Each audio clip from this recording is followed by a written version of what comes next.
I've done a few of these Norwegian folklore deep dives before. However, I have not done the most famous one, and that is trolls. Do you think you know trolls? Big, dumb, and living under bridges? What if I told you that in Norway, trolls are far older, stranger, and scarier than any fairy tale? And believe it or not, but some people still claim to encounter them today. Today we're going to explore from their ancient origins to their modern day sightings. We'll cover myths, landscape legends, folklore, art, psychology, and like I said, even real world encounters. So the word troll comes from Old Norse, and it originally described things that lived far away from humans in caves, mountains, or deep forests. These weren't always giant creatures. Some were spirits, some shapeshifters, some monsters. They were unpredictable, meaning they were sometimes helpful,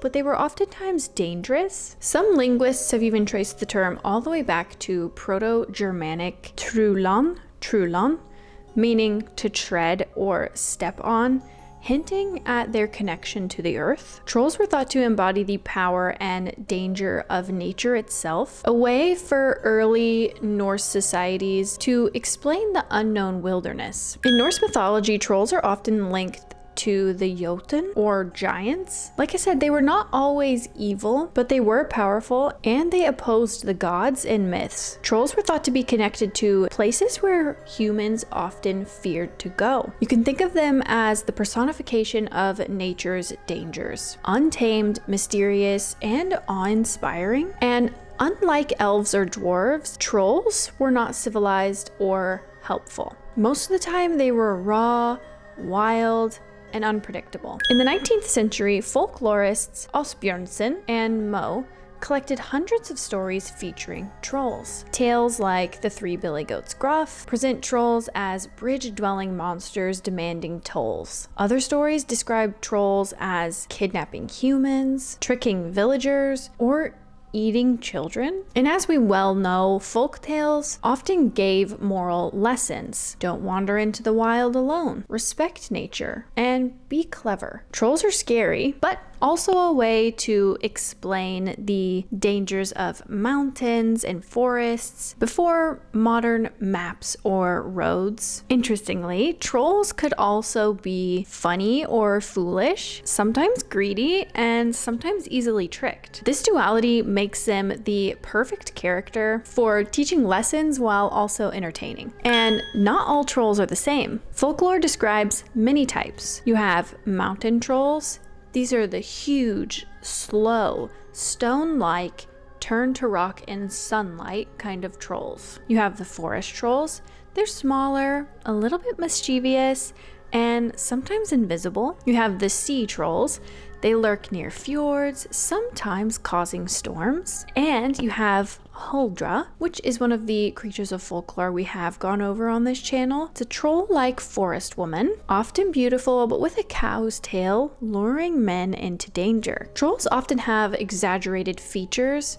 They have long noses, big teeth, hairy bodies, and their intelligence always varies. Some are dumb, some are cunning. You can say they're as diverse as the landscapes that they inhabit. In Norway, trolls are literally carved into the landscape. You have Trolltunge, which directly translates to troll's tongue. This is a famous cliff in Norway jutting out over the edge of a fjord. You have Trollstigen, which directly translates to Troll's Path. This is a steep, winding mountain road, and there are also countless rock formations called trolls, often said to be trolls caught by sunlight. These natural features, of course, helped this folklore flourish. Mountains and caves weren't just terrain, they were homes for the supernatural beings. Today, trolls are Norway's unofficial mascot. No, they're kind of Norway's official mascot, actually.